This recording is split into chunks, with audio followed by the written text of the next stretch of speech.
Hello friends, welcome to online engineering. My name is Ankit और आज हम यहाँ पर बात करने वाले हैं फ्लड और फ्लड से रिलेटेड जितने भी क्वेश्चन हैं, फ्लड और फ्लड राउटिंग। वैसे ज्यादा क्वेश्चन हाइड्रोलॉजी के अंदर, एसएससी के अंदर इस पर्टिकुलर चैप्टर से नहीं पूछे गए हैं ना। कुल मिला के 3-4 क्वेश्चन होंगे जो कि फ्लड और फ्लड राउटिंग से पूछते हैं, और सभी फ्लड राउटिंग से तो इक्का दुक्का क्वेश्चन ही आप लोगों से अब तक पूछा गया है ना। चलो फिर भी लेकिन हम यहाँ पर समाप्त करते जाते हैं, और जो जो पॉसिबल क्वेश्चन रहेंगे जो यहाँ से बन सकते हैं वो भी मैं आप लोगों को यहाँ पर साथ साथ बताने की पूरी की पूरी क्या करूंगा, कोशिश करूंगा। ठीक है, चलो करते हैं बात। तो अब करते हैं, पिकअप करना है आपको correct statement from the following. 4 statement दे रखे हैं। पहला स्टेटमेंट कह रहा है कि the maximum rate of storm run off is called the peak drainage discharge. ठीक है, और सेकंड कह रहा है कि rational method of estimation peak run off may be used precisely for areas less than 50 hectare. ठीक है, तीसरा आपके ऑप्शन कह रहा है the period after which the entire area starts contributing to the run off is called as the time of contribution. ठीक है, time of concentration. ठीक है, तो देखो इन्होंने पहली तो ये वाली डेफिनेशन एक दे रखी है टाइम ऑफ कंसंट्रेशन के बारे में, जिसके बारे में हमें काफी अच्छी नॉलेज हमें ऑलरेडी यहाँ पर है ना।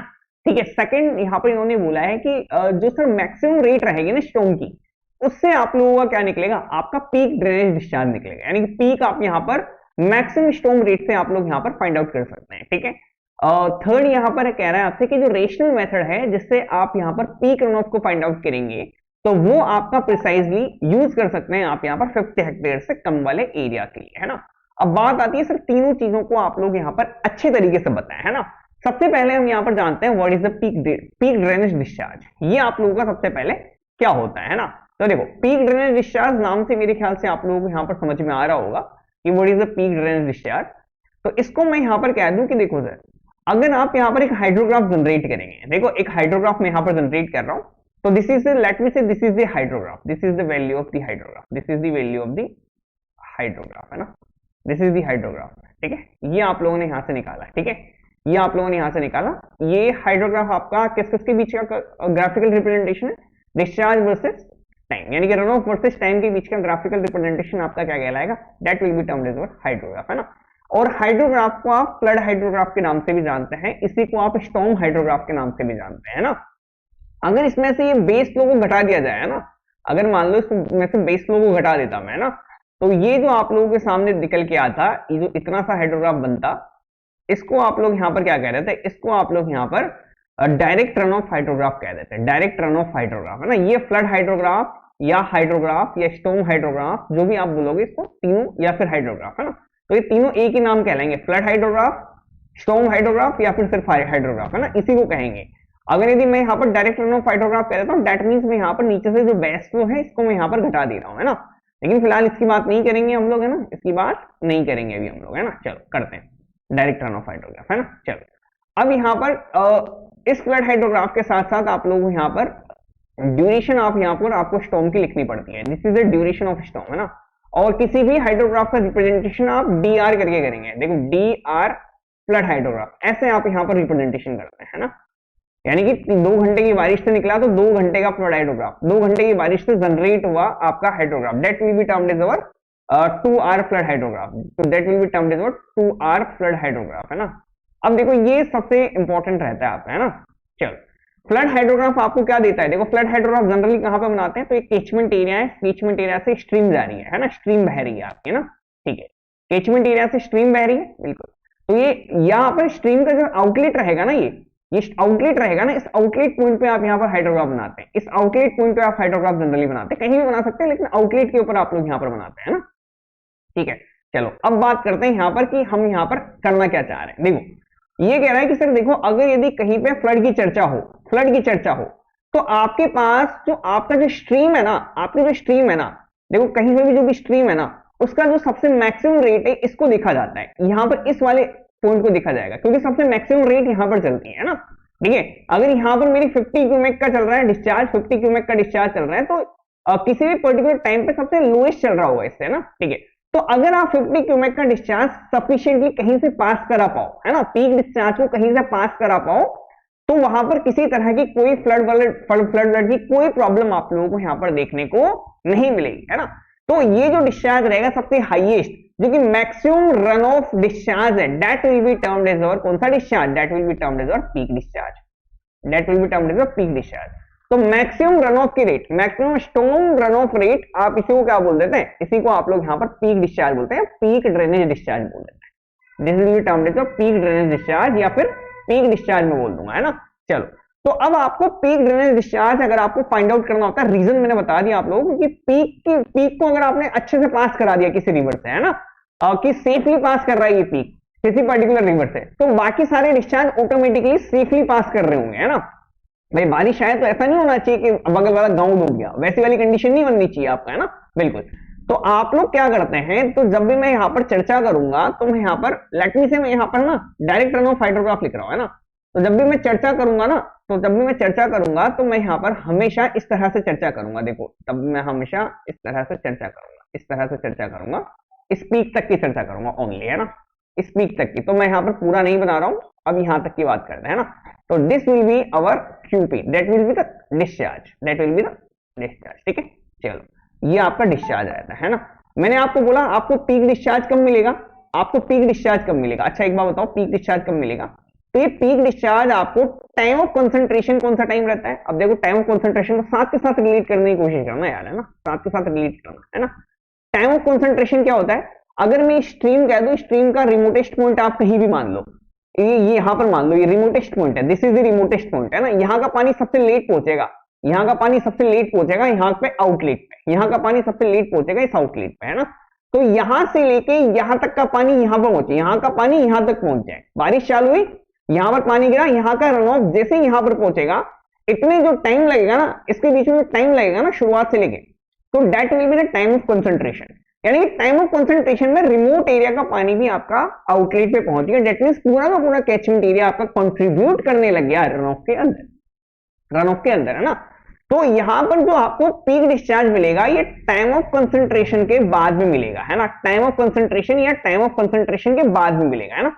तो time of concentration minimum time है जहां पर आपको पीक ड्रेनेज डिस्चार्ज आपको मिल सकता है, that is the minimum time, है ना, जहां पर आपको पीक आप लोग यहाँ पर जनरेट करने लग जाएगा, या इसके बियॉन्ड जाओगे तो पीक से ऊपर की वैल्यू मिलेगी आपको, है ना, ठीक है। बारिश चली जा रही है, चली जा रही है, चली जा रही है, ठीक है। चलो चलो समझ में आ गई बात, बिल्कुल। तो ये आप लोग यहाँ पर ध्यान में आप लोग यहाँ पर रखना है। तो ये इसी पीक की चर्चा आप करेंगे, अगर इसी पीक को मैंने यहाँ पर सेफली पास करा दिया, है ना, जो कि इतने टाइम बाद जनरेट होगा, टाइम ऑफ कंसंट्रेशन के बाद जनरेट होगा, दैट, तो ये आप लोग यहाँ पर ध्यान रखना है, ठीक है। चलो, तो टाइम ऑफ कंसंट्रेशन वो टाइम है जब आपका रिमोटेस्ट एरिया का पानी आपका आउटलेट पे पहुंचेगा, दैट मींस पूरे के पूरे एरिया का पानी आपका वहां तक पहुंच चुका होगा, है ना। देखो सीधी सी बात है, अगर यहाँ का पानी पहुंच गया तो यानी कि इस एरिया का तो पहुंच चुका होगा, ये तो पास ही है आउटलेट पे, ये वाला एरिया भी पहुंच चुका होगा, ये भी पास ही है, इस वाले एरिया का पहुंच चुका होगा, इस वाले एरिया का पहुंच चुका होगा, इस वाले एरिया का पहुंच चुका होगा, ये सबसे लास्ट वाला एरिया है, इसका भी पहुंच चुका होगा, है ना। जब इसका आ गया तो इसका मतलब पूरे के पूरे एरिया का पानी आपका आउटलेट पे पहुंच जाएगा, ठीक है। तो यानी कि टाइम ऑफ कंसंट्रेशन से आप कह सकते हैं the period after which the entire area start contributing the run of record is the time of concentration. दो स्टेटमेंट्स को हमने यहाँ पर ऑलरेडी ऑटोमेटिकली सही करके देखिए, कैसे सही हुए ये मैं आप लोगों को यहाँ पर एक एक करके नॉलेज दे रहा हूँ, है ना। अब ये पीक ड्रेनेज डिस्चार्ज निकालने के आपको काफी सारे तरीके हैं, है ना। हाइड्रोग्राफ मेथड भी आप लोगों का से एक आता है ना, ठीक है। आप एनवेलप कर्व भी बना सकते हैं, काफी सारे तरीके हैं, लेकिन जो हमें याद रखना है that are the empirical formulas, that are the empirical formulas, है ना। तो कुछ आपको एम्पेरिकल फॉर्मूलाज याद रखने हैं, और कुछ आप लोगों को यहाँ पर देखो, कुछ तो आपके एम्पेरिकल फॉर्मुलेज हो गए, है ना, कुछ तो हो गए आपके एम्पेरिकल फॉर्मूला, एम्पेरिकल फॉर्मूला, ठीक है, कुछ तो हो गए आपके एम्पेरिकल फॉर्मूला, ठीक है।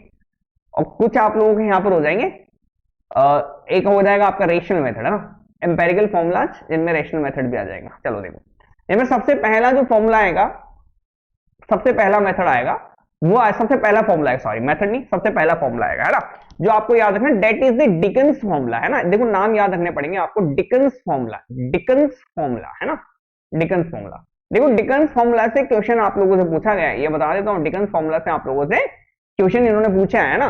तो डिकन्स फॉर्मूला से आप पीक ड्रेनेज डिस्चार्ज निकाल सकते हैं, है ना, ठीक है। तो पीक ड्रेनेज डिस्चार्ज जो निकलेगा, इसके लिए देखो, तो ये निकलेगा आपका CD इंटू ए की पावर 3/4, ये पावर याद रखनी है, पावर से कई बार क्वेश्चन पूछा है, काफी सारे स्टेट वाले एग्जाम से, काफी सारे आप लोगों के यहाँ पर एग्जाम है, इवन इन फैक्ट गेट जैसे एग्जाम्स के अंदर भी कभी कभी आप लोगों को यहाँ पर इस तरह के ऑप्शंस दे देता है, जिसमें इस तरह के क्वेश्चंस आप लोगों को यहाँ पर पूछ रहा है, डिकन्स फॉर्मूला क्यूपी। अब यहाँ पर जो सबसे इंपॉर्टेंट बात जो आप लोगों को यहाँ पर याद रखनी है कि एरिया जो है आप लोगों को जो पुट करना है डायरेक्टली किलोमीटर स्क्वायर में पुट करना है, किसमें पुट करना है, किलोमीटर स्क्वायर में। और जो क्यूपी आपको देखने को मिलेगा वो डायरेक्टली आप लोग यहाँ पर किसमें मिलेगा, क्यूमेक्स में देखने को मिलेगा, that mean metre cube per second में देखने को मिलेगा, है ना। सीडी आपका डिकेंस कोफिशिएंट है, that is the Dickens constant, और सीडी की वैल्यू कहां से कहां तक लाई करेगी ये अभी आप लोगों को अंदाजा लगा लेना है ना, 6 से लेके 30 के बीच में लाई करेगी, है ना। डिपेंड्स ऑन कौन सा रीजन है ना, किस रीजन के बारे में आप यहाँ पर बात कर रहे हो, रीजन के हिसाब से सीडी की वैल्यू डिपेंड करेगी, जैसे कि नॉर्थन रीजन में हो आप, या फिर आप यहाँ पर कैसे रीजन है, इंडिया कौन से वाले रीजन के आसपास हो, तो उस हिसाब से सीडी की वैल्यू आप लोगों को यहाँ पर डिसाइड होती है। वो हमारे काम का बिल्कुल नहीं है ना, हमारे जो काम की चीजें वो बता देता हूँ, ठीक है। अब ये जो इसको थोड़ा सा नीचे बना लेता हूँ, है ना, ठीक है। वैसे जो डिकेंस फॉर्मूला है ये इसके बारे में एक स्पेशल बात बताऊंगा मैं आप लोगों को, लेकिन थोड़ा लेट बताऊंगा, है ना। पहले देखो डिकेंस फॉर्मूला के बाद सेकंड नंबर पे सबसे मोस्ट फेमस फॉर्मूला जो काम में लेते हैं हम लोग, that is the रिव्स formula, that is the रिव्स formula, है ना, दैट इज द रिव्स फॉर्मूला, है ना। अब रिव्स फॉर्मूला जो है आप लोगों का ये भी इंपॉर्टेंट है ना, इसको भी आपको ज्यादा कुछ खास याद नहीं रखनी। क्यूपी बराबर क्या होगा, क्यूपी बराबर empirical formula, these are empirical formula, CR coefficient लग जाएगा, और एरिया है, अब एरिया की पावर याद रखनी है, 3/4 है और यहाँ पर 2/3 है, यहाँ पर 2/3 है ना, ठीक है। ये आप लोगों का यहाँ पर ये जो इस तरह के जो आप लोगों को फॉर्मूला है, इन फॉर्मूला में यही कंफ्यूजन होता है कि ए की पावर क्या थी, है ना, ए की पावर क्या थी। तो याद रखना डिकेंस में आपकी होगी 3/4 और रिव्स में होगी आप लोगों की यहाँ पर 2/3, रिव्स में होगी आप लोगों की यहाँ पर 2/3, है ना। तो दोनों हम लोगों ने कर लिया बिल्कुल। सी आर की वैल्यू जो है सेम तरह से यहाँ पर जो लाई करेगी या वेरी करेगी 6.8 से लेके 10.2 तक, से लेके 10.2 तक करेगी, यहां से लेके यहां तक लाई करेगी 10.2 तक, है ना। एरिया अगेन आप लोगों को यहाँ पर किलोमीटर स्क्वायर में पुट करना है, और रिजल्ट जो है आप लोगों को यहाँ पर क्यूपी आप लोगों को डायरेक्टली आप लोगों को यहाँ पर मीटर क्यूब पर सेकंड के अंदर देखने को मिलेगा, ठीक है। कंप्लीट है डिटेल बिल्कुल। अब यहाँ पर देखो थर्ड नंबर पे एक और फॉर्मूला आता है, that is the English formula, that is the English formula, है ना, that is the English formula, that is the English formula, है ना। इंग्लिश फॉर्मूला मेरे ख्याल से आप लोगों ने पढ़ा भी होगा, नहीं पढ़ा है तो मैं आप लोगों को यहाँ पर याद दिला देता हूँ। ये होता है आपका 124a divide by a plus 10.4, again same है ना, अगेन मामला सारा सेम है, ये क्यूपी की वैल्यू है ना, this is the value of QP. Again A ने आपको यहाँ पर किलोमीटर स्क्वायर में पुट करना पड़ेगा, और आपको क्यूपी जो है वो क्यूमेक में देखने को ना, that is the metre cube per second के अंदर देखने को मिलेगा, ठीक है। अब देखो कभी कभी ना इस फॉर्मूले को अप्रोक्सीमेटली टर्म में 123 अंडर रूट ए के टर्म में भी डाल देते हैं हम लोग, है ना। कभी कभी मान लो यार ये नहीं दे रखा आप लोगों को, है ना, आप लोगों को अप्रोक्सीमेशन के अंदर 123 रूट ए से भी आपको देखने को मिल जाएगा, है ना। तो कोई घबराने वाली बात नहीं, इस तरह भी आप करोगे तो लगभग अप्रोक्सीमेशन में आप लोगों को देखने को मिल जाएगा, है ना। अब इंपॉर्टेंट बात क्या है कि देखो जो डिकन फॉर्मूला है ना, वो डिकन फॉर्मूला जो आपका यूज करते हैं, ये आप लोगों का यूज करते हैं सेंट्रल पार्ट्स ऑफ इंडिया या नॉर्दर्न पार्ट्स ऑफ इंडिया में, नॉर्थ यानी कि नॉर्थ में भी देख लो, सेंट्रल में भी देख लो, तो आपका लगभग डिकन फॉर्मूला यूज आता है, ठीक है। रिव्स फॉर्मूला को जो यूज करते हैं हम तमिलनाडु, कर्नाटका और यहाँ पर जितने भी तटीय इलाके हैं, ये थोड़े से आंध्र प्रदेश वाले, इनके अंदर आप लोग यहाँ पर यूज करते हैं। कभी कभी आप लोगों से यहाँ पर पूछ सकता है ना, ठीक है। तो यहाँ पर अगर कभी जगह का नाम दे दे तो आप लोगों को उसके हिसाब से भी आप लगा सकते हो, सेंट्रल और नॉर्थ पार्ट के अंदर, central and north parts of India, है ना, नॉर्थ पार्ट्स ऑफ इंडिया, है ना। यहाँ पर आपका डिकन फॉर्मूला हम यहाँ पर जनरली बेसिकली यूज करते हैं। और आप लोग यहाँ पर जो है तमिलनाडु, है ना, तमिलनाडु, नाडु लिख देता हूं, है ना, तमिलनाडु एंड कर्नाटका, है ना, एंड कर्नाटका, है ना, और साथ के साथ ही आंध्र प्रदेश में एंड आंध्रा में, है ना, आंध्रा में, यहाँ पर आप लोगों का जनरली बेसिकली आप लोगों का रिव्स फॉर्मूला आप लोगों का यहाँ पर काम में आता है। अब जो जितने भी वेस्टर्न घाट्स है ना महाराष्ट्र के, महाराष्ट्र आप वेस्ट साइड चले जाओ, ठीक है, महाराष्ट्र के अंदर वेस्टर्न घाट्स इन महाराष्ट्र, वहां पर आपका इंग्लिश फॉर्मूला यूज आता है ना, वेस्टर्न घाट्स इन महाराष्ट्र, है ना, इन महाराष्ट्र, ठीक है, वहां पर जनरली ये वाला फॉर्मूला आपका यूज होता है ना।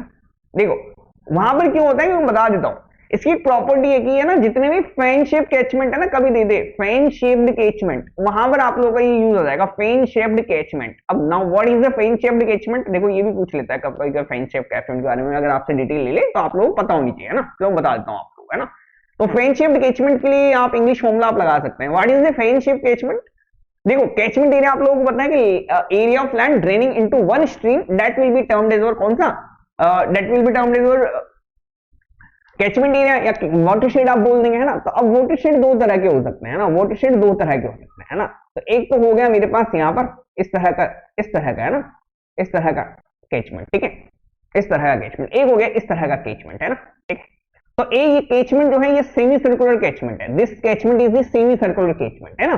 तो सेमी सर्कुलर कैचमेंट है, इसका आउटलेट है, ये इलोंगेटेड कैचमेंट है, इसका आउटलेट है, देखो this is the elongated, this is the elongated, elongated, this is the elongated and this is the fan shaped, this is the fan shaped catchment, है ना। तो fan shaped catchments generally basically देखो इसमें stream बह रही होगी, इसके through पानी पहुंच रहा है, तो पानी है ना और लगभग सेमी सर्कुलर टाइप का आपका कैचमेंट दिखे तो उसको फेन शेप्ड कैचमेंट बोलते हैं, उसको आप फेन शेप्ड कैचमेंट बोलते हैं। This is the main river, this is the main stream, this is the main stream, this is the main stream, है ना, this is the main stream, ठीक है। ये आपका इलोंगेटेड कैचमेंट कहलाएगा, this will be termed as elongated catchment, this will be termed as elongated catchment, है ना, this will be termed as elongated catchment, ठीक है। ये इलोंगेटेड कैचमेंट है, फेन शेप्ड कैचमेंट या इलोंगेटेड कैचमेंट, ठीक है, कैचमेंट, है ना, या इलोंगेटेड कैचमेंट, ठीक है। तो these two are the catchments, है ना, these two are the type of catchment, है ना। अब देखो इनमें ना फर्क क्या होता है, देखो आप लोग यहाँ पर देखेंगे सर इसमें मेरे को क्या दिक्कत हुई तो मैं बताता हूँ। इन दोनों के लिए हाइड्रोग्राफ प्रिपेयर करो, इन दोनों के लिए हाइड्रोग्राफ प्रिपेयर करो। देखो यहाँ पर आउटलेट पे लगभग सेम टाइम पे सारा पानी पहुंचेगा, सेम टाइम पे सारा पानी पहुंचेगा। पहली बात, अगर इन दोनों का एरिया बराबर मान लिया जाए, A1 if A1 and A2 are equal, if A1 and A2 are equal, है ना, this fan shaped catchment area and this elongated catchment shapes area, both areas are the equal, है ना। तो इन दोनों को अगर मैं यहाँ पर सेम एरिया मान लूं, इन दोनों को मैं यहाँ पर सेम एरिया मान लूं, तो देखो क्या होने वाला है कि यहाँ पर जब बारिश हुई तो सारा पानी आउटलेट पर एक साथ पहुंच रहा है, सारा पानी आउटलेट के ऊपर एक साथ पहुंच रहा है। यहाँ पर देखो तो सारा पानी जो है वो आउटलेट पर पहुंचने में टाइम लगा रहा है, टाइम लगा रहा है ना। तो पहली बात, ये सारा पानी एक साथ पहुंचा, that means the peak will be higher, that means the peak will be higher, है ना। अब इसको मैं यहाँ पर देखो फ्लड हाइड्रोग्राफ बनाता हूँ, है ना, डायरेक्ट रन ऑफ हाइड्रोग्राफ की जगह फ्लड हाइड्रोग्राफ बनाता हूँ, है ना। then the peak would be higher and early, the peak would be higher and early, है ना। जबकि इस केस में क्या है, आराम से पानी पहुंच रहा है, आराम से टाइम भी ले रहा है और साथ में सारा पानी एक साथ नहीं पहुंच रहा है ना, सारा पानी एक साथ नहीं पहुंच रहा। तो यहां पर पीक कम भी होगा और डिलेड भी मिलेगा आपको, है ना, और पीक डिलेड भी मिलेगा, है ना। तो यहां पर लिख देता हूं कि यहां पर लिख देता हूं कि early and high peak, early and high peak, है ना, अर्ली एंड हाई पीक। और जबकि यहां पर कह देंगे late and low peak, late and low peak, क्योंकि सारा पानी एक साथ नहीं पहुंच रहा है ना, early, late and low peak, है ना। ये आप लोगों को ध्यान रखना, दैट इज द इलोंगेटेड, है ना। कॉम्पोजिट भी आ सकता है आपका, डबल पीक भी आ सकता है, ऐसा नहीं है ना। कैचमेंट एरिया हो सकता है कॉम्पोजिट नेचर का हो ना, इस तरह के नेचर का हो, है ना। अगर इस तरह का नेचर का है, यहाँ आउटलेट पॉइंट है, तो यहाँ पर ना इस केस के अंदर आपको डबल भी पीक देखने को मिल जाता है ना, डबल पीक भी देखने को मिल जाता है, ऐसा कुछ नहीं है ना। तो यहाँ पर इस केस में डबल पीक भी देखने को मिल जाता है, ये डबल पीक है, this is the double peak, composite nature का आप लोगों को यहाँ पर दे रखा है ना, ठीक है। दो एरिया आप लोगों को यहाँ पर कंबाइन करके दे रखे हैं, ठीक है। एक हो सकता है एक फॉन हो, एक फैन हो, एक आप लोगों को यहाँ पर इलोंगेटेड है, ठीक है। समझ में आई बात, बिल्कुल। चलो, तो this is the fan shape, this is the elongated catchment, है ना। चलो बढ़े आगे की तरफ, ठीक है। तो यहाँ पर हमने कह दिया फेन शेप कैचमेंट जितने भी है महाराष्ट्र के ईस्टर्न घाट्स के अंदर, किसी भी फेन शेप कैचमेंट के ऊपर लगाओ तो इंग्लिश फॉर्मूला आप डायरेक्टली यहाँ पर अप्लाई कर सकते हैं, है ना। इसके अलावा देखो एक और मेथड है हमारा, है ना, ये तीनों तो याद रखने ही रखने। इसके अलावा आप लोगों को यहाँ पर सेकंड मेथड है, that is the rational method, जो भी आप लोगों को यहाँ पर याद रखना पड़ेगा, जो कि आप लोगों को यहाँ पर याद रखना पड़ेगा, that is the rational method, है ना। सबसे पहली बात रेशनल मेथड की, ये कहां तक वैलिड है, तो देखो वैलिड है आपका 5000 हेक्टेयर के एरिया तक, 5000 हेक्टेयर के एरिया तक वैलिड है, इसकी वैलिडिटी 5000 हेक्टेयर के एरिया तक है। ये क्या कहता है, ये कहता है कि सर देखो आप लोगों को तो पता ही है कि पीक जो मिलने वाला है, वो टाइम ऑफ कंसंट्रेशन के बाद ही मिलने वाला है ना, ठीक है। ये सबसे पहले दो तीन चीजें मानता है, ये कंसीडर करता है कि जो रेनफॉल आपकी अकर होगी वो आपकी यूनिफॉर्म इंटेंसिटी से अकर हो रही है और लंबी ड्यूरेशन तक अकर हो रही है ना। अब आप ये मानो कि एक सेम इंटेंसिटी से रेनफॉल अकर हो रही है बहुत लंबी ड्यूरेशन तक, कंसीडर करना, अज्यूम करना है ना, अजम्पशन लिख देता हूं, इसको किस बेसिस पे बनाया है ना, कि कंसीडर करेंगे हम यहां पर रेनफॉल कैसी, यूनिफॉर्म इंटेंसिटी से, समझो इसको, है ना, यूनिफॉर्म इंटेंसिटी से, ठीक है। हम यहां पर कंसीडर करेंगे रेनफॉल एक यूनिफॉर्म इंटेंसिटी, समझाने का तरीका है ना। और यहां पर फॉर लॉन्ग ड्यूरेशन, है ना, फॉर लॉन्ग ड्यूरेशन, तो क्या होगा देखो, इसको ऐसा समझो, आप लंबे समय तक आप यहाँ पर यूनिफॉर्म इंटेंसिटी से बारिश करोगे तो क्या होगा कि जो रन ऑफ रेट है ना वो इंक्रीज करेगा जीरो से लेके कांस्टेंट वैल्यू तक, कि जो आप लोगों का जो रन ऑफ वैल्यू है वो क्या करेगा, देखो वो आपका कहीं से चालू हुआ और यहाँ पर एक कांस्टेंट वैल्यू तक इंक्रीज करेगा, लंबे टाइम तक होती जा रही है ना, ठीक है। तो मैक्सिमम रेट है, एक बार इन्फिल्ट्रेशन कैपेसिटी में इन्फिल्ट्रेशन के अंदर कमी आती जाएगी रेंडर ऑफ कॉम्पैक्शन इफेक्ट है ना, इवापोरेशन की रेट कांस्टेंट है तो एक तरह से जाएगा, पीक बढ़ेगा एक टाइम पे, बिल्कुल जब सारा एरिया कंट्रीब्यूट करना जाएगा तो बिल्कुल यहां तक पहुंच जाएगी पूरी वैल्यू है ना, पीक तक पहुंच जाएगी और ये कांस्टेंट चलेगा। इसके बाद अगर कांस्टेंट यूनिफॉर्म इंटेंसिटी से बारिश हुई तो कांस्टेंट रहेगा फिर इसके बाद, है ना, ठीक है। चलो तो ये आप लोगों का जो टाइम मिलेगा, जो पीक नहीं मिलेगा, ये पीक करने के लिए मिनिमाइज्ड टाइम जो आपको चाहिए, that is the time of concentration, that is the time of concentration, है ना, that is the time of concentration, ठीक है। तो आप इसी के बेसिस में आप लोग यहाँ पर पीक डिस्चार्ज आप लोग इसी को कंसंट्रेशन करके लगाते हैं कि जो पीक डिस्चार्ज है वो डिपेंड करेगा सी के अंदर, ए के अंदर और आई के अंदर, सी इंटू ए इंटू आई, है ना।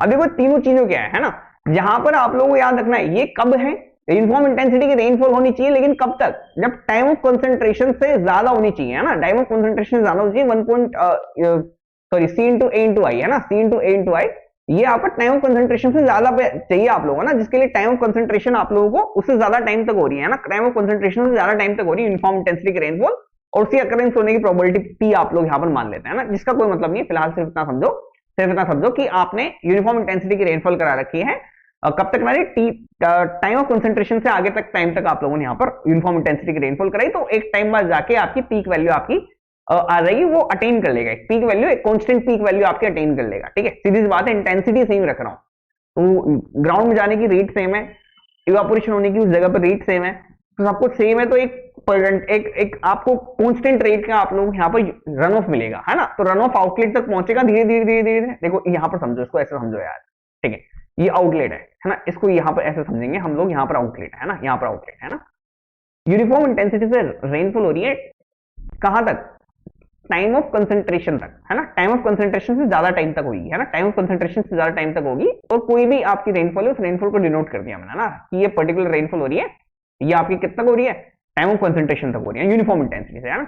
तो क्या करेगा, यहाँ का पानी पहले यहाँ पहुंचेगा, फिर यहाँ का पानी यहाँ पर पहुंचेगा, फिर यहाँ का पानी यहाँ पर पहुंचेगा, फिर यहाँ का पानी यहाँ पर पहुंचेगा, है ना। देखो समझो, ये टीसी से ज्यादा टाइम पे भी होती है ना, तब भी क्या होता कि ये पानी आपका पूरा का पूरा कैचमेंट एरिया कंट्रीब्यूट करने लग गया, है ना, और इंटेंसिटी चूंकि सेम है, रेनफॉल की इंटेंसिटी चूंकि सेम है, तो सेम अमाउंट का पानी आपका सेम अमाउंट का कांस्टेंट रेट का रन ऑफ जनरेट करके देगा, कांस्टेंट रेट का रन ऑफ जनरेट करके ना, सेम अमाउंट का रन ऑफ आपको यहाँ पर मिलने वाला है ना, उसके अंदर कोई चेंजेस नहीं आएगा, तो एक कांस्टेंट वैल्यू पे जाके अगर इसके बाद भी होती रही ना, तो ये बस ये पीक वैल्यू तक चलता रहेगा, इससे ऊपर नहीं जाएगा पानी, ये डिस्चार्ज रेट रहेगी आपकी, है ना, ये डिस्चार्ज की रेट रहेगी, this is the QP, this is the QP, है ना, दिस इज द क्यूपी, है ना, ठीक है, समझ में आ रही है बात, बिल्कुल। यहां पर आपको ध्यान रखना है कि जो आपको यहाँ पर जो टाइम जो लेना है वो कंसीडर करना है ग्रेटर देन या इक्वल टू टीसी, है ना, ठीक है, समझ में आ रही है बात। और एक पर्टिकुलर रेनफॉल की बात कर रहा हूँ, किसी पर्टिकुलर रेनफॉल उसको शो करते हैं, रेनफॉल को शो करने का तरीका है मेरा प्रोबेबिलिटी से शो करता हूँ कि एक पर्टिकुलर टाइप की रेनफॉल हो रही है, जिसकी होने की प्रोबेबिलिटी ये पर्टिकुलर है ना, ठीक है। तो रेशनल मेथड से आप लोग यहाँ पर इस तरह से करेंगे, लेकिन सब में यूनिट्स का आपका थोड़ा झंझट है ना। सी जो है आपका क्या है, सी, अच्छा सी को मैंने यहाँ पर के से भी डिनोट किया हुआ है यार, बहुत सी जगह के से डिनोट किया हुआ है, तो देख लेना आप लोग, सी जो है वो मेरा रन ऑफ कोफिशिएंट है ना, सी या के जिससे इच्छा पड़े उससे डिनोट कर देता हूँ, के से भी डिनोट करता हूँ ना, इसको रन ऑफ कोफिशिएंट बोला है मैंने ना, रन ऑफ कोफिशिएंट है ना, ये आपको दिखाता है रन ऑफ अपॉन रेनफॉल, सी बराबर होता है आपका रन ऑफ अपॉन रेनफॉल, कहीं जगह सी लिखा मिलेगा, कहीं जगह के लिखा मिलेगा, रन ऑफ अपॉन रेनफॉल, है ना, ठीक है, कोई दिक्कत वाली बात नहीं है, किसी से भी डिनोट कर सकते हैं आप लोग, है ना, आपका तरीका, ठीक है। आई क्या है, I T C comma P क्या है, ये आपको दिखाती है mean intensity of rainfall, mean intensity of rainfall, this is the mean intensity of rainfall.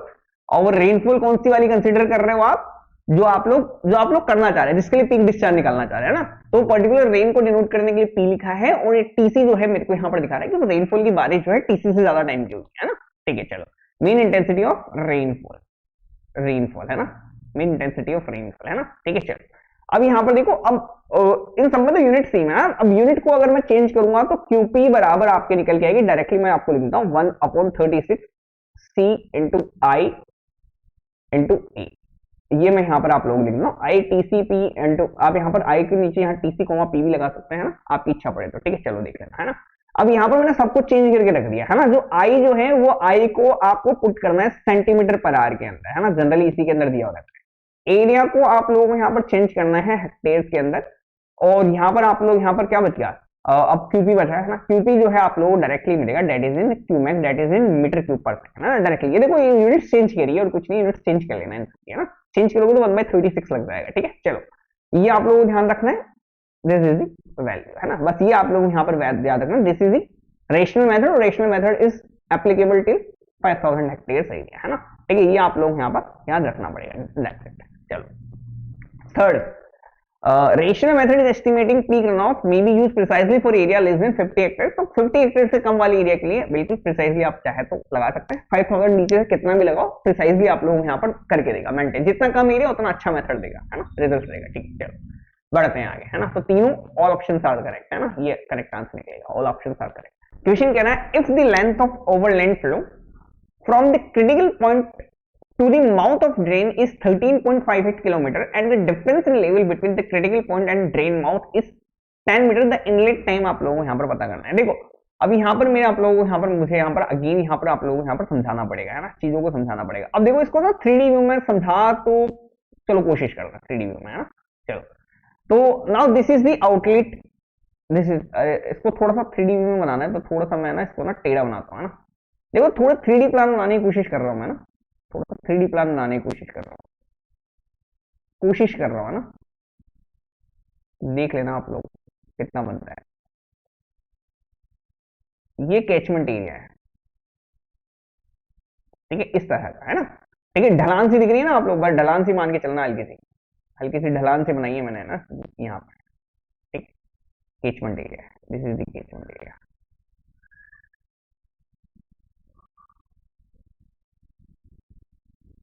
This is the catchment area, ना, ये 3D प्लान बनाया हमने कैचमेंट एरिया का, ठीक है। चलो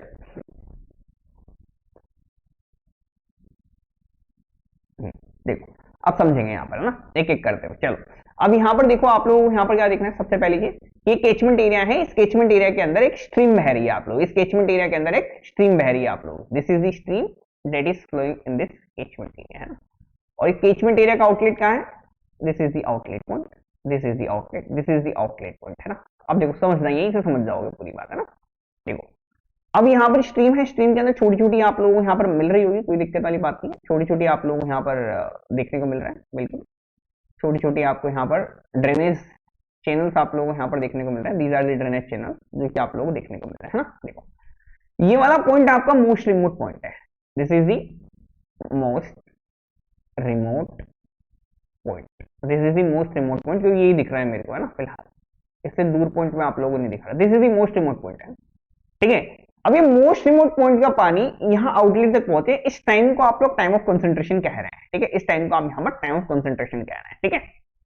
अब टाइम ऑफ कंसंट्रेशन निकालने के लिए किरपिच ने एक इक्वेशन दी है, किरपिच ने एक इक्वेशन दी है, दैट इज द किरपिच इक्वेशन, है ना, दैट इज द किरपिच इक्वेशन। और किरपिच की इक्वेशन कहती है कि टाइम ऑफ कंसंट्रेशन को याद करना है, देखो वैसे फॉर्मूला याद हो जाएगा आसानी से, ये आपका आजादी वाला टाइम है ना, 0.1947, ठीक है, एल की पावर 0.77 एस की पावर -0.385, ये आप लोगों को याद रह जाएगी, बिल्कुल ये आपकी इक्वेशन है जिसको आपको यहां पर याद रखना है। अब बात आती है व्हाट इज द एल, है ना, इन सबको डिफाइन कर देता हूं। टीसी जो है आप लोगों को यहां पर इस पर्टिकुलर फॉर्मूले में, अरे इसको थोड़ा नीचे बनाते हैं ना, टीसी जो है इस पर्टिकुलर फॉर्मूले में आप लोगों को यहां पर मिनट में देखने को मिलेगा, टीसी जो है आप लोगों को इस पर्टिकुलर फॉर्मूले में मिनट में देखने को मिलेगा, that is the time of concentration, है ना, ठीक है।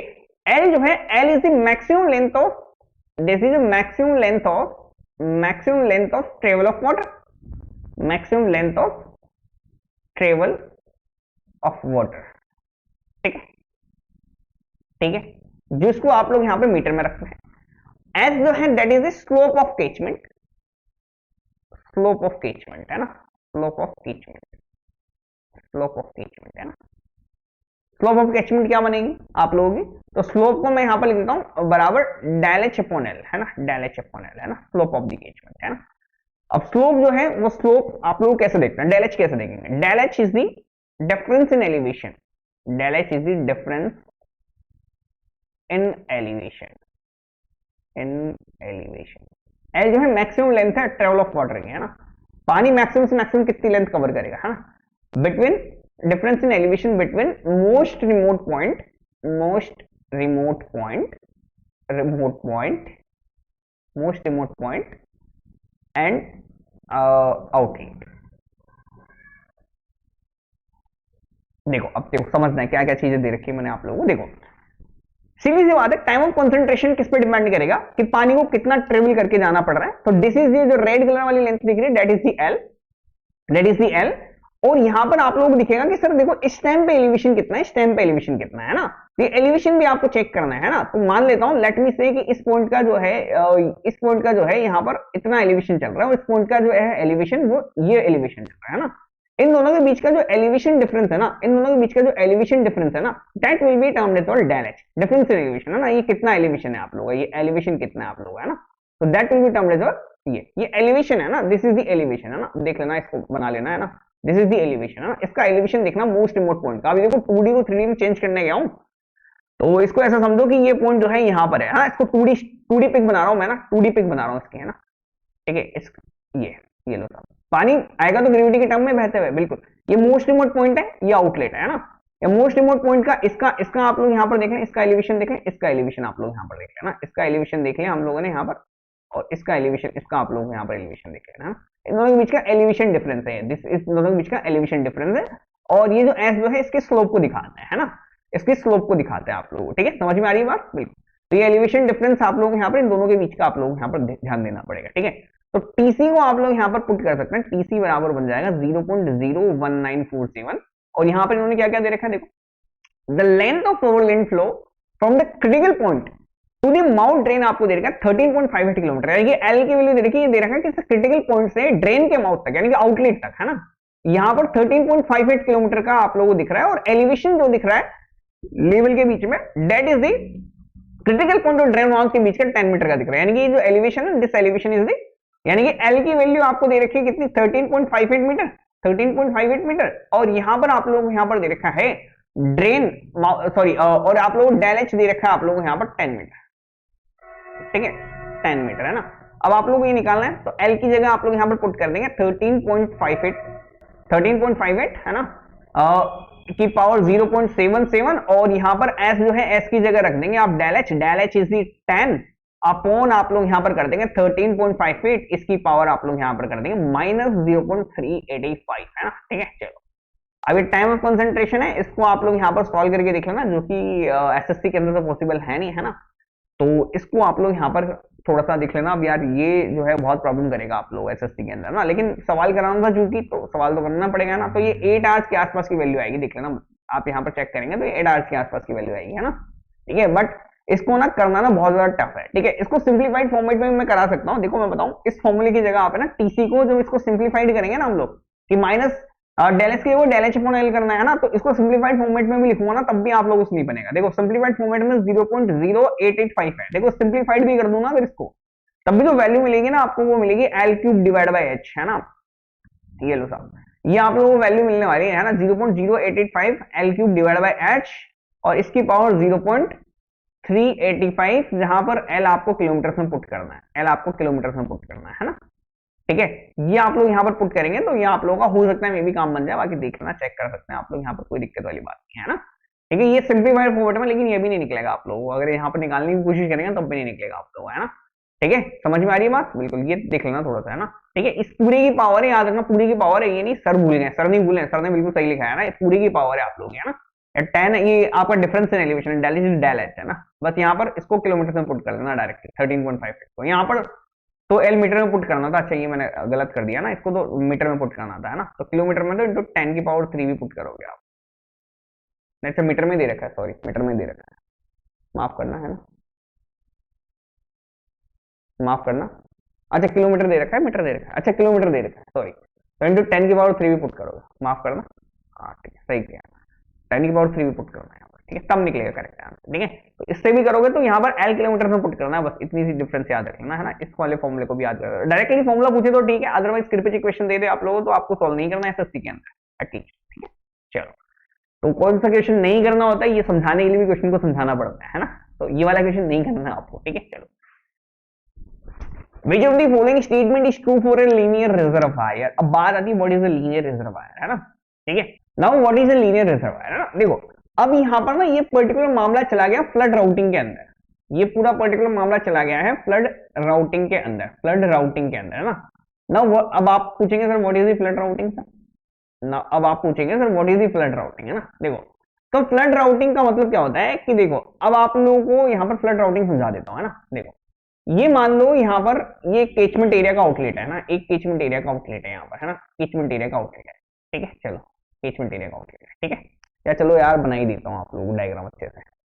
फ्लड राउटिंग के अंदर चला गया मामला, है ना। व्हाट इज फ्लड राउटिंग, सबसे पहले ये जानता हूँ, फिर फ्लड राउटिंग के अंदर फिर मैं आप लोगों को रिजर्वायर वगैरह समझाऊंगा। देखो वैसे देने को तो इसका 1 मिनट का भी सवाल नहीं है, लेकिन पर यह है कि फिर इसके बाद अगर आपको कोई क्वेश्चन पूछ लिया ना उन्होंने, तो मैं बता देता हूँ कौन कौन से क्वेश्चन आप लोगों से यहाँ पर पूछ लेता है जनरली। देखो देखो तो ये केचमेंट एरिया के अंदर बारिश हुई, बढ़िया सी बारिश हुई, तो यहाँ आउटलेट पे फ्लो आएगा, ठीक है। तो आउटलेट पे आपने यहाँ पर हाइड्रोग्राफ बनाया हुआ है, यहाँ पर आपने हाइड्रोग्राफ बनाया हुआ है ना, इस आउटलेट पे आप लोगों ने हाइड्रोग्राफ बनाया हुआ है ना।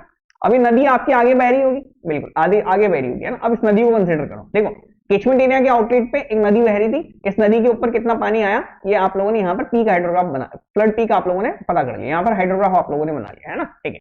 अभी नदी का ये वाला पॉइंट था, ये आउटलेट पॉइंट जो है ये वाला पॉइंट है। अब नदी इसके आगे भी बहते हुए जाएगी, इसके आगे भी बहते हुए जाएगी, बिल्कुल। तो जैसे ये कैचमेंट एरिया था यहाँ पर खत्म हुआ, इसके आगे भी कैचमेंट एरिया होगा, इसके आगे भी कैचमेंट एरिया होगा, इसके आगे भी कैचमेंट एरिया होगा, ना, काफी सारे कैचमेंट एरियाज होंगे, है ना, बिल्कुल। अब देखो अब यहाँ पर कोई विलेज है, अब यहाँ पर समझो काफी सारे कैचमेंट एरिया आगे, थोड़े से कैचमेंट एरिया आगे एक विलेज है, इसके आसपास इस नदी के आसपास एक विलेज है, यहाँ पर विलेज है, यहाँ पर विलेज है ना, साइड साइड में दोनों साइड में विलेज बसा हुआ है ना, ठीक है, समझ में आ गई बात, बिल्कुल। अब ये वाला पानी, ये वाले फ्लड पीक का पानी बहते हुए बहते हुए बहते हुए बहते हुए आगे पहुंचा, ठीक है। अब देखो यहां से तो सेफली निकाल लिया आप लोगों ने, यहां से तो सेफली निकाल लिया, यहां से सेफली नहीं निकाल पाए, मान लो यहां से सेफली नहीं निकाल पाए तो क्या होगा, अगर मान लो यहां से सेफली नहीं निकाल पाए, देखो यहां से सेफली निकाल लिया आप लोगों ने, है ना। अब यहां से सेफली नहीं निकाल पाए तो क्या होगा, क्या होगा, ये आसपास के गांव में पानी जाएगा, बाढ़ आ जाएगी, जान का नुकसान लग सकता है, माल का नुकसान लग सकता है, ठीक है। चलो समझ में आ गई बात, बिल्कुल समझ में आ गई बात, है ना। तो देखो तो हम लोग क्या करते हैं कि सर यहाँ का अगर मुझे फ्लड हाइड्रोग्राफ मालूम है, अगर यहाँ का मेरे को फ्लड हाइड्रोग्राफ मेरे को मालूम है, यहाँ का फ्लड हाइड्रोग्राफ मेरे को मालूम है, यानी कि मेरे पास एक फ्लड हाइड्रोग्राफ अपस्ट्रीम एंड पे मालूम है, तो मैं इस फ्लड हाइड्रोग्राफ की मदद से डाउनस्ट्रीम एंड पे एक फ्लड हाइड्रोग्राफ जनरेट करने की कोशिश करता हूँ, यहाँ पर फ्लड हाइड्रोग्राफ जनरेट करने की कोशिश करता हूँ, है ना। देखो चूंकि फ्लो यहां से लेके यहां तक होगा, फ्लो यहां से लेके यहां तक होगा, तो देखो एक तो मेरे पास इनफ्लो हाइड्रोग्राफ है, this is the inflow hydrograph, this is the outflow hydrograph, है ना, this is the inflow hydrograph, this is the outflow hydrograph, है ना। तो आप लोगों को ये तो पता चल ही गया होगा कि सर यहां से लेके यहां तक के बीच में आप लोगों का जो हाइड्रोग्राफ है ये आपका डिलीड होगा, ये आप लोगों का पानी क्या होगा, पानी आप लोगों का डिलीड होगा, है ना। देखो पानी का पीक, देखो एक बात बताओ, यहाँ पे जितना पीक होगा क्या उतना ही पीक यहाँ पे मिलेगा, थोड़ा कम मिलेगा। पीक के अंदर क्या आएगा, अटेन्यूएशन आएगा, पीक के अंदर क्या आएगा, अटेन्यूएशन आएगा, क्योंकि देखो इतनी जगह घूमते फिरते आ रहा है ना पानी, बिल्कुल।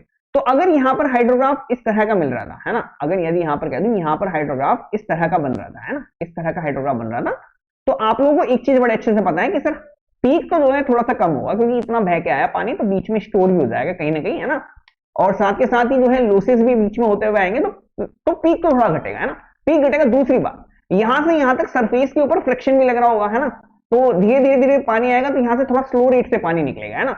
तो आप लोगों को पता है कि सर यहाँ से अगर मैं हाइड्रोग्राफ बनाऊंगा तो हाइड्रोग्राफ आप लोगों को पीक भी डिले मिलेगा, पीक भी कम मिलेगा, और डिलेड भी आप लोगों को यहाँ पर देखने को मिलेगा, है ना, ठीक है। तो दो कंडीशन मिलेगी, पहली चीज तो पीक में कमी देखने को मिलेगी, इस पीक में कमी जो देखने को मिलेगी that will be termed as attenuation, that is termed as our attenuation, नाम याद रखना, अटेन्यूएशन, अटेन्यूएशन, हाँ।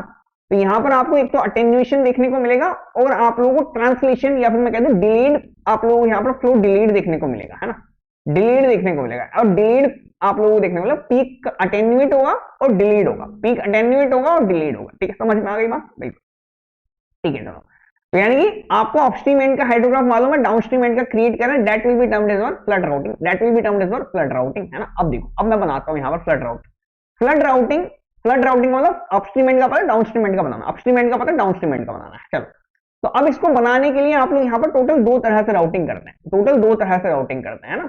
देखो अब देखो दो तरह के चैनल आपको देखने को मिल सकते हैं, बीच में आपको दो तरह के चैनल देखने को मिल सकते हैं। पहला फ्लड राउटिंग आपकी होगी, या तो आप यहाँ पर करें या तो आप यहाँ पर करें चैनल को राउट करें या फिर आप यहाँ पर स्टोरेज को राउट करेंगे, है ना। तो ठीक है, दो तरह की आप लोग यहाँ पर पूरा मामला, पूरा कंडीशन आप लोगों का दो तरह से बनेगा। ठीक है, चलो अब मैं इसको आप लोगों को यहाँ पर एक एक करते हुए समझाने लगा। ठीक है, तो फ्लड राउटिंग दो तरह की देखने को मिलेगी, है ना। तो फ्लड राउटिंग दो तरह की देखने को मिलती है। देखो नाम याद रख लेना, नाम याद रख लेना।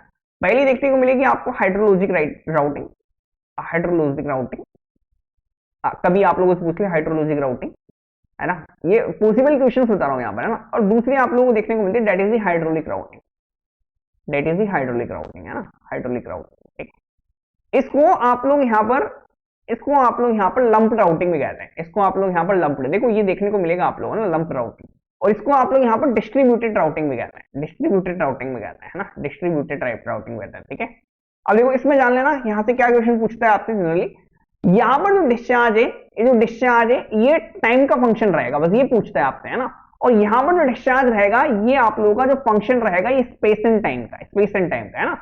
यानी कि यहाँ पर देखो, यहाँ पर आप लोगों को फंक्शन सिर्फ टाइम का मानना है, टाइम का फंक्शन मानना है। दैट मीन्स कि डिस्चार्ज जो है सिर्फ टाइम के साथ ही आप लोगों को क्या करेगा, घटेगा बढ़ेगा, है ना। यहां पर कह रहा है कि डिस्चार्ज आपका जगह के साथ भी घटेगा बढ़ेगा और टाइम के साथ भी जगह घटेगा बढ़ेगा। यानी कि यहां पर अनस्टेडी फ्लो के बारे में बात की गई है। यहां पर स्टेडी फ्लो को स्टेडी माना है, तो डिस्चार्ज का कोई फंक्शन आप लोगों ने नहीं क्रिएट किया है। ये बोल रहा है स्टेडी फ्लो हो रहा है पूरी जगह, है ना, और आपका सिर्फ टाइम का फंक्शन है ना। तो यहां पर आपकी कंटिन्यूटी की इक्वेशन लगाएंगे ओनली, कंटिन्यूटी की इक्वेशन। कंटिन्यूटी की इक्वेशन किसी को नहीं पता है तो मैं आप लोगों को बता देता हूं। कंटिन्यूटी इक्वेशन को सिंप्लीफाइड फॉर्मेट में आप लोग यहां पर इसको कंसीडर कर सकते हैं वाटर ब्लेड इक्वेशन की तरह, है ना। यहां पर आप लोग कंटिन्यूटी के साथ साथ, कंटिन्यूटी के साथ साथ, कंटिन्यूटी के साथ साथ मोशन की इक्वेशन भी लगाते हैं ना। इक्वेशन ऑफ मोशन भी काम में आती है, इक्वेशन ऑफ मोशन भी काम में आती है। यहां पर याद रखना, यहां पर इक्वेशन ऑफ मोशन भी काम में आती है ना, जिसको सेंट वेरिएंट इक्वेशन कहते हैं, जिसको सेंट वेरिएंट इक्वेशन कहते हैं। ये इंपॉर्टेंट है सेंट वेरिएंट इक्वेशन, ये आप लोगों से अगर कभी पूछ ले तो कोई घबराने वाली बात नहीं है ना। ठीक है, चलो अब देखो यहाँ पर आप लोग हाइड्रोलिक राउटिंग को नहीं पढ़ते हैं ना, हाइड्रोलिक राउटिंग को पढ़ना हमारा उद्देश्य नहीं है। यहाँ पर आप लोग यहाँ पर पढ़ते हैं that is the hydrologic routing, है ना। तो हम लोग यहाँ पर हाइड्रोलॉजिक राउटिंग को पढ़ते हैं। हाइड्रोलॉजिक राउटिंग के अंदर भी दो तरह से राउटिंग करते हैं, या तो आप स्टोरेज को राउट करेंगे, या तो आप स्टोरेज राउट करेंगे, या फिर आप चैनल राउटिंग करेंगे, है ना। या तो आप स्टोरेज को राउट करेंगे, आप चैनल राउटिंग करेंगे। इसके अंदर इसके भी पार्ट हैं, दीज आर टू पार्ट, है ना, स्टोरेज राउटिंग और एक चैनल राउटिंग, एक चैनल राउटिंग। अब देखो जो पॉसिबल क्वेश्चन है सिर्फ वो बता रहा हूं मैं आप लोगों को, है ना, पॉसिबल क्वेश्चन बता रहा हूं, है ना। अब आप स्टोरेज राउटिंग जब आप करने जाएंगे, स्टोरेज राउटिंग करने जाएंगे, तो स्टोरेज राउटिंग में आप लोगों को इंपॉर्टेंट तरीके से याद रखना पड़ेगा तीन मेथड। मेथड के नाम पूछता है सीधा सीधा डायरेक्टली। पहला method that is the modified Puls method, नाम याद रखना, that is the modified Puls method, है ना। सेकंड मेथड आप लोगों को यहां पर याद रखना, that is the Goodrich method, that is the Goodrich method, that is the Goodrich method. और थर्ड मेथड का नाम याद रखना है आप लोगों को यहाँ पर, that is the numerical method है आप लोगों को यहाँ पर, रंगा गट्टा मेथड, है ना, रंगे कट्टा मेथड, स्टैंडर्ड फोर्थ ऑर्डर रंगा गट्टा मेथड, पूरा नाम है इसका, स्टैंडर्ड फोर्थ ऑर्डर रंगा गट्टा मेथड, है ना। ठीक है, दैट्स इट। अब यहाँ पर चैनल राउटिंग के अंदर बात करें तो चैनल राउटिंग के अंदर हम यहाँ पर देखते हैं। अब now next is channel routing, है ना, now next is channel routing, है ना, चैनल राउटिंग। देखो चैनल राउटिंग को पढ़ने से पहले आप लोगों को यहाँ पर एक इंपॉर्टेंट छोटी सी इंफॉर्मेशन आप लोगों के पास होनी चाहिए।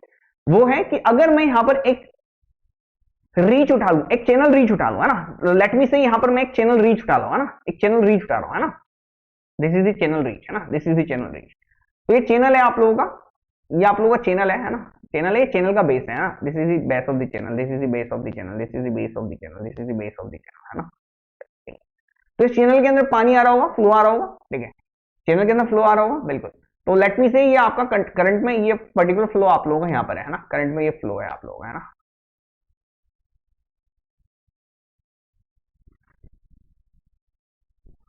थोड़ा स्मूथ बनाने दो, है ना।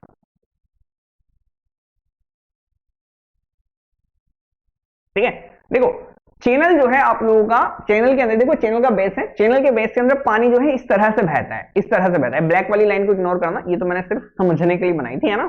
ठीक है, तो आप लोगों का जो पानी है वो पानी कुछ इस तरह से बहता है, इस ब्लू वाली कर्व के अंदर, है ना, इस तरह से स्मूथ कर्व के अंदर पानी बहता है ना। ठीक है, तो इसके अंदर ना चैनल रीच के अंदर आप लोग कह सकते हैं कि एक चैनल रीच को अगर मैं यहाँ पर कंसीडर करूं, अगर मैं एक चैनल रीच को कंसीडर करूं, अगर मैं यहाँ पर एक चैनल रीच को कंसीडर करूं, है ना, एक चैनल रीच को कंसीडर करा है, चैनल के अंदर पानी कुछ इस तरह से बहेगा, बिल्कुल। तो इस चैनल के अंदर आप लोगों को यहाँ पर क्या देखने को मिलेगा, इस तरह से आप लोगों को यहाँ पर देखो दो तरह से स्टोरेज देखने को मिल रहा है। देखो चैनल के अंदर इतना पानी भरा हुआ है, ब्लू तक पानी भरा हुआ है, यहाँ इससे लेके इस ब्लू तक पानी भरा हुआ है ना, ठीक है। तो इसमें टोटल मिला के दो तरह के स्टोरेज बन गए है ना।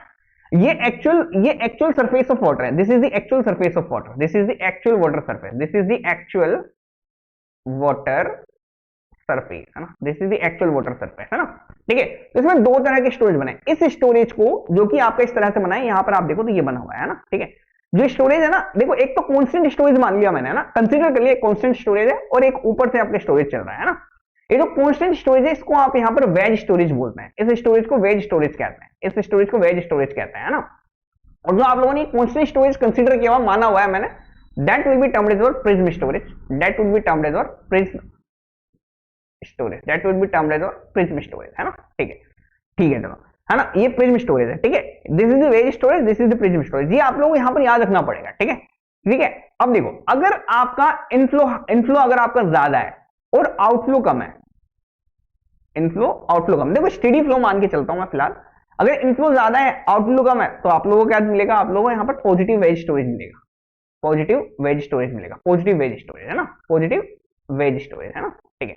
अगर आपका इनफ्लो कम है और आउटफ्लो ज्यादा है, तो यहाँ पर आपको नेगेटिव वेज स्टोरेज देखने को मिलेगा, यहाँ पर नेगेटिव वेज स्टोरेज देखने को मिलेगा, है ना, ठीक है। तो प्रिज्म स्टोरेज, तो वो वॉल्यूम जो कि स्टोर्ड है रीच के अंदर, वो वॉल्यूम, प्रिज्म स्टोरेज वो वॉल्यूम जो कि स्टोर्ड है रीच के अंदर लेकिन कांस्टेंट फॉर्मेट में वॉल्यूम रीच है, तो that will be the prism storage. और जो आप लोग यहाँ पर जो इस पैरेलल लाइन के ऊपर नीचे जो एक्चुअल वाटर सरफेस आपको दिखाएगा, that is the ways storage, that is the ways storage, that is the ways storage है ना। तो आपको जो टोटल स्टोरेज है वो टोटल स्टोरेज क्या हो जाएगा, टोटल स्टोरेज अगर आपको निकालना है तो आप लोग कह सकते हैं that is the prism storage, that is the prism storage.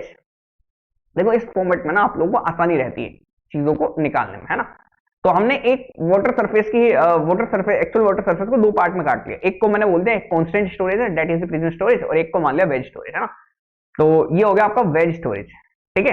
तो यहां पर देखो प्रिज्म स्टोरेज जो है, प्रिज्म स्टोरेज जो है यहां पर आप लोग देखें तो प्रिज्म स्टोरेज जो है ये कांस्टेंट चल रहा है, क्योंकि प्रिज्म स्टोरेज कांस्टेंट चल रहा है, तो प्रिज्म स्टोरेज के अंदर देखो इनफ्लो आउटफ्लो बराबर है, कांस्टेंट चल रहा है, इनफ्लो आउटफ्लो आपका कांस्टेंट चल रहा है ना। तो प्रिज्म स्टोरेज के अंदर जितना पानी आ रहा है उतना पानी जा रहा है ना। तो प्रिज्म स्टोरेज जो टोटली जो है वो आउटफ्लो के ऊपर डिपेंड कर रहा है, that means prism storage is the function of outflow, है ना। जबकि वेज स्टोरेज के अंदर जो पानी है वो इनफ्लो माइनस आउटफ्लो, या तो इनफ्लो ज्यादा है आउटफ्लो कम है, इनफ्लो ज्यादा आउटफ्लो कम है ना, ठीक है। तो ये इन दोनों के डिफरेंस पे डिपेंड कर रहा है, ये इन दोनों के डिफरेंस पे डिपेंड कर रहा है ना, ये इन दोनों के डिफरेंस पे डिपेंड कर रहा है। इसको यहां पर इसका कांस्टेंट k मान लिया तो इसका कांस्टेंट k into x मान लेता हूं, k into x मान लेता हूं, इसका कांस्टेंट k into x मान लेते हैं, है ना, ठीक है। k जो है आप लोग का स्टोरेज टाइम कांस्टेंट है, ठीक है। x जो है ये वेटेज फैक्टर है, ये डिपेंड करता है इनफ्लो कितना है आउटफ्लो कितना है ना, उसका वेटेज शो करता है ना। तो x is the weightage factor, x is the weightage factor, weightage factor. और यहां पर अगर बात करें तो k जो है वो आप लोगों का स्टोरेज टाइम कांस्टेंट है, स्टोरेज टाइम कांस्टेंट है, स्टोरेज टाइम कांस्टेंट है ना, ठीक है, कोई दिक्कत नहीं है ना, ठीक है, समझ में आ गई बात, बिल्कुल। तो अगर मैं यहां पर मस्किंगम इक्वेशन लगाऊं, तो मस्किंगम इक्वेशन क्या कहता है कि m की वैल्यू 1 रख दो। अब यहां से मस्किंगम इक्वेशन का रोल प्ले करता है, चैनल राउटिंग के अंदर मस्किंगम की इक्वेशन काम में आती है ना। अब ये मस्किंगम कहता है, मस्किंगम कहता है m की वैल्यू 1 पुट कर दो, है ना। तो स्टोरेज की वैल्यू आपकी बन जाएगी k कांस्टेंट ले लिया o प्लस x इंटू आई माइनस ओ, ठीक है, समझ में आ गई बात। देखो इसमें भी ना वेटेज फैक्टर, देखो वेटेज कहां तक जा सकता है, वेटेज की वैल्यू आपकी कहां तक जा सकती है बताएं जरा। तो x की वैल्यू ना, x की वैल्यू 0 से लेकर 0.5 तक की रेंज में लाई करेगी, है ना, x की वैल्यू 0 से 0.5 तक की रेंज में लाई करेगी, ये भी आपसे पूछ सकता है ना, वेटेज फैक्टर कहां से कहां तक लाई करेगा, है ना, मस्किंग, ठीक है। अब देखो अगर मान लेता हूं कि अगर x की वैल्यू 0 है तो स्टोरेज जो है अगर x की वैल्यू 0 है तो स्टोरेज जो है पूरा का पूरा आउटफ्लो का फंक्शन बन जाएगा, पूरा का पूरा आउटफ्लो का पूरा स्टोरेज कैसा हो गया, आउटफ्लो का फंक्शन बन गया, है ना, ठीक है। तो यहां पर x को 0 करने के लिए आपको क्या करना पड़ेगा, अच्छा x को 0 करने के लिए क्या करना पड़ेगा, i और o बराबर बनाने पड़ेंगे, i और o बराबर करने पड़ेंगे। अगर i बराबर o हो जाए तो आपका मामला यहीं पे सेट हो जाएगा, ठीक है। अगर x बराबर 0.5 हो जाए, देखो दो ही चीजें हो सकती है, x या तो 0 बनेगा, मैक्सिमम वैल्यू 0.5 है ना, तो ये वैल्यू बन जाएगी 0.5 k इंटू 0.5 ओ और आप लोगों का प्लस में 0.55 है ना, ये 0.5 हो 0.5 हो बचेगा, ठीक है। चलो देखो, तो यानी कि इन दोनों का सेम वेटेज हो जाएगा, यानी कि दोनों इनफ्लो आउटफ्लो दोनों का सेम वेटेज हो जाएगा। देखो ये स्टोरेज कह रहा है, स्टोरेज जो है फंक्शन बनेगा कैसा, देखो तो स्टोरेज कैसा फंक्शन बनेगा, देखो अगर x की वैल्यू 0 हो गई तो आपका आउटफ्लो आउटफ्लो बचा, तो स्टोरेज बनेगा आउटफ्लो का फंक्शन। अगर ये x की वैल्यू 0.5 पुट कर दूं तो ये वैल्यू आपकी यहां पर लाई करेगी किसके बीच में, देखो 0.54 बन जाएगा और 0.55 बन जाएगा, यानी कि दोनों को सेम इक्वल वेटेज बन गया, यानी कि इनफ्लो और आउटफ्लो जो है वो इक्वली इंपॉर्टेंट बन जाएगी, है ना। देखो समझ में आ रही है बात। तो ये मस्किंग इक्वेशन आप लोगों को यहाँ पर ये दोनों चीजें बताती है ना, देखो ये वैल्यूज है आप लोगों को यहाँ पर याद करनी पड़ेगी, ठीक है। अब देखो, अब यहाँ पर स्टोरेज के बारे में बात कर लेते हैं कि अगर इफ x इक्वल टू 0 बन जाए, x इक्वल टू बन जाए तो स्टोरेज जो है आउटफ्लो का फंक्शन बन जाएगा, है ना, स्टोरेज जो है आउटफ्लो का फंक्शन बन जाएगा, यानी कि अब इस केस में रिजर्वायर जो है क्या करेगा, लीनियर आप लोगों को यहाँ पर शो करेगा, that reservoir would be termed as our linear reservoir, ये आपको लीनियर रिजर्वायर के टर्म में आप लोगों को यहाँ पर शो करने लग जाएगा, है ना। तो देखो आप लोगों को क्या याद रखना है, ऐसा स्टोरेज जिसमें डिस्चार्ज जो है या कि स्टोरेज जो है वो स्टोरेज आपका डायरेक्टली सिंपली आउटफ्लो का फंक्शन बन जाए, ऐसे रिजर्वायर को आप यहाँ पर लीनियर रिजर्वायर कहते हैं, ऐसे फंक्शन को आप यहाँ पर लीनियर रिजर्वायर आप यहाँ पर कह देते हैं, है ना, ठीक है। अगर 0.5x की वैल्यू हो गई तो ये आप लोगों का इक्वली इंपॉर्टेंट आप लोगों का यहाँ पर बन जाएगा, इनफ्लो आउटफ्लो दोनों इक्वली इंपॉर्टेंट बन जाएगा, है ना। अगर सिर्फ आउटफ्लो का फंक्शन रहा that will be termed as linear reservoir, देखो लीनियर चल रहा था आप लोगों का, है ना, सिर्फ आउटफ्लो का फंक्शन था तो, है ना, तो that will be the linear reservoir. Question आपसे सिर्फ ये कह रहा है कि स्टोरेज जो है लीनियर रिजर्वायर में किसका फंक्शन रहेगा, तो that will B of the outflow का, प्रोपोर्शनल रहेगा आउटफ्लो का, है ना। सिर्फ इतना ही वैल्यू थी आप लोगों को, लेकिन उसके लिए इतनी चीजें आप लोगों को यहाँ पर बता दी, इतने क्वेश्चन आप लोगों को क्लियर हो जाता है ना। फ्लड और फ्लड राउटिंग दोनों के दोनों क्लियर है ना, ठीक है। चलो भाई आखिरी क्वेश्चन बचा है ना, उसको भी कंप्लीट कर लेते हैं, इसके बाद 2020 के आपके जितने भी आप लोगों के क्वेश्चन आए वो सारे सारे कंप्लीट हो जाएंगे, ठीक है। चलो बढ़ते हैं आगे। क्वेश्चन कह रहा है highest momentary peak discharge at the respective point of observation in river flow which is equal or exceeded once every year is known as, है ना। अब देखो यहाँ पर ना इसको समझाने के लिए मेरे को ना एक आधी डायग्राम भी डालना पड़ेगा, है ना। चलो वो डायग्राम भी मैं आप लोगों को यहाँ पर इंसर्ट कर देता हूँ। अब बढ़ते हैं क्वेश्चन कह रहा है highest momentary peak discharge at the respective point of observation in river flow which is equal और exceeded once every year is known as, है ना। समझो आप, एक रिवर के अंदर फ्लो आ रहा है, एक रिवर के अंदर फ्लो आ रहा है, ये रिवर है मेरी, इस रिवर के अंदर ये पर्टिकुलर फ्लो आप लोगों का यहाँ पर जनरेट कर रहा है ना, कह रहा है।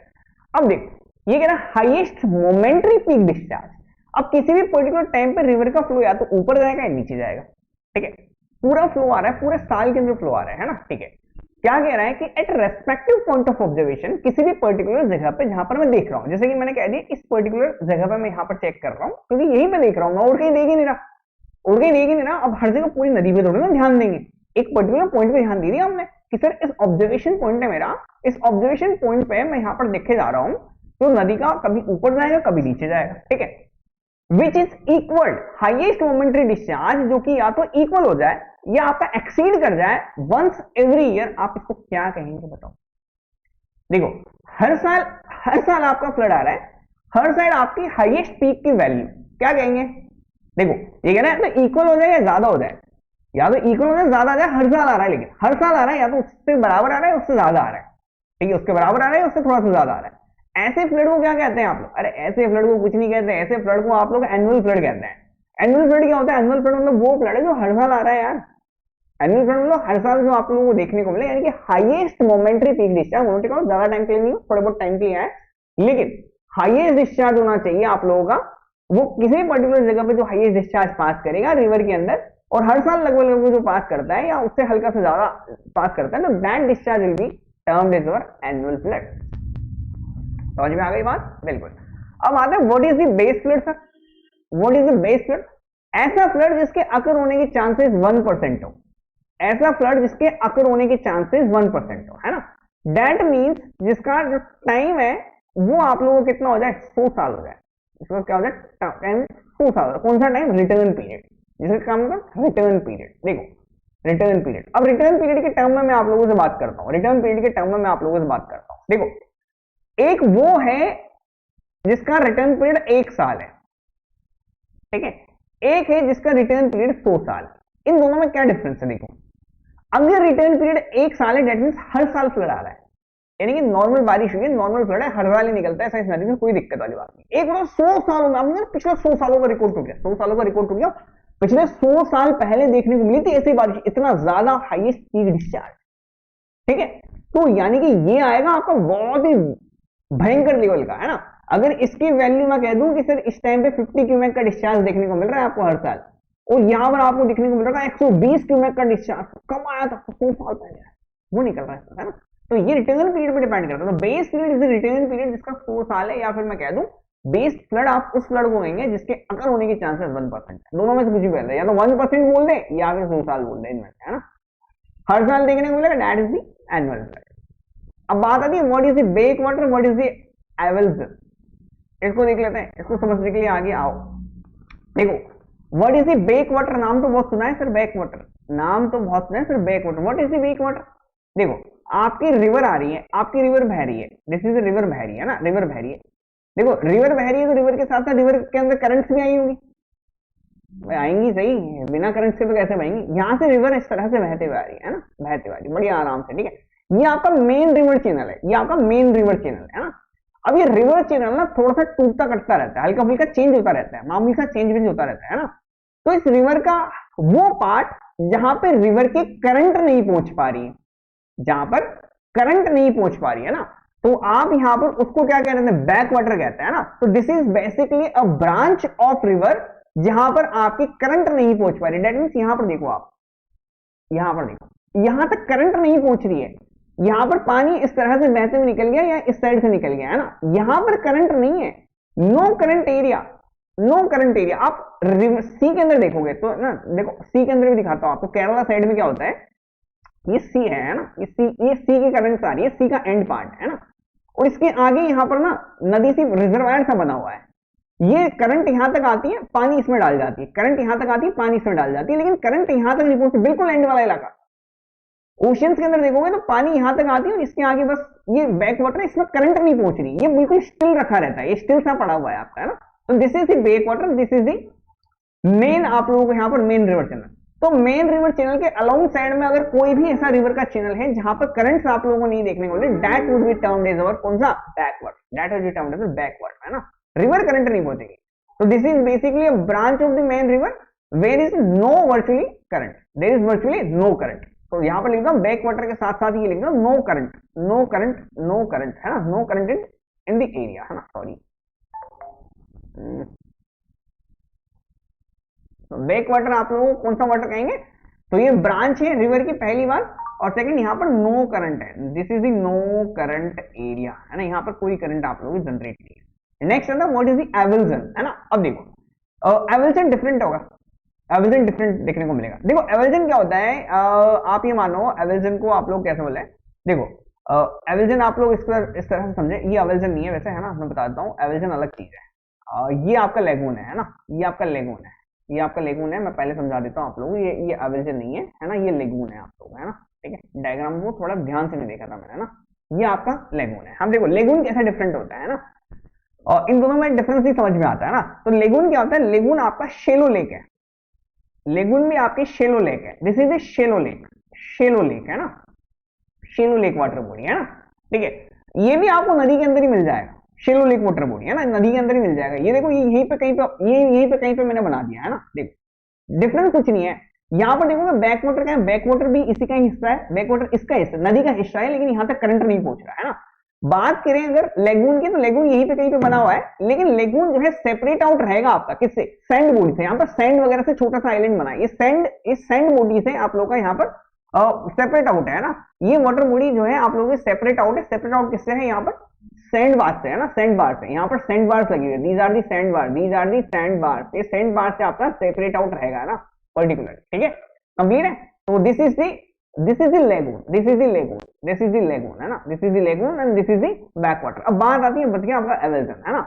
अब बच गया आपका एवल्जन, एवल्जन देखो, अब आप एवल्जन देखो, है ना, देखो देखो आपने मींडरिंग करती हुई रिवर देखी, बिल्कुल। तो यहां पर देखो this is the parent channel, this is the parent channel, इस पेरेंट चैनल से आपका एक डॉटर चैनल निकल गया, डॉटर चैनल निकल गया। तो ये जो है आपका ये एवल्जन कहलाता है, ये आपका एवल्जन कहलाता है ना। एवल्जन जो है आप लोग यहाँ पर एवल्जन को आप लोग यहाँ पर, जैसे मींडरिंग है ना, मींडरिंग का आप लोग यहाँ पर प्राइम इंपैक्ट आप लोग यहाँ पर कहते हैं, क्योंकि मींडरिंग करते कोई रिवर आती है तो मींडरिंग के अंदर क्या होता है, इरोजन होता है बैंक्स का, साइड वाले बैंक्स का, और यहाँ पर कुछ इस तरह से आप लोग यहाँ पर रिवर देखने को मिल जाती है ना। मींडरिंग में हमने सिर्फ यही बात की है, दिस इज द मींडरिंग है ना, मींडरिंग करती हुई रिवर के अंदर अभी तक हमने यहाँ पर इसी के बारे में बात की, मींडरिंग करते हुए रिवर के अंदर, बिल्कुल। अब यहाँ एवल्जन के अंदर क्या होगा, एवल्जन के अंदर क्या होगा कि पूरा सडन चेंज आएगा और एक नया चैनल निकल आएगा।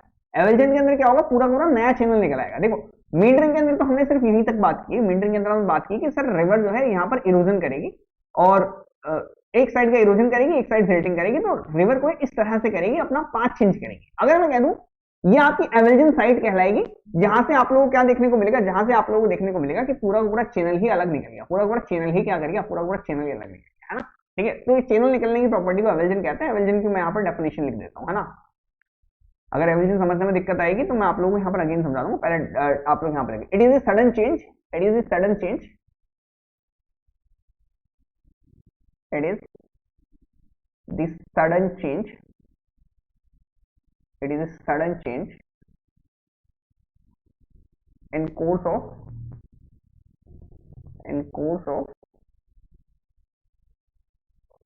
a river by sudden development of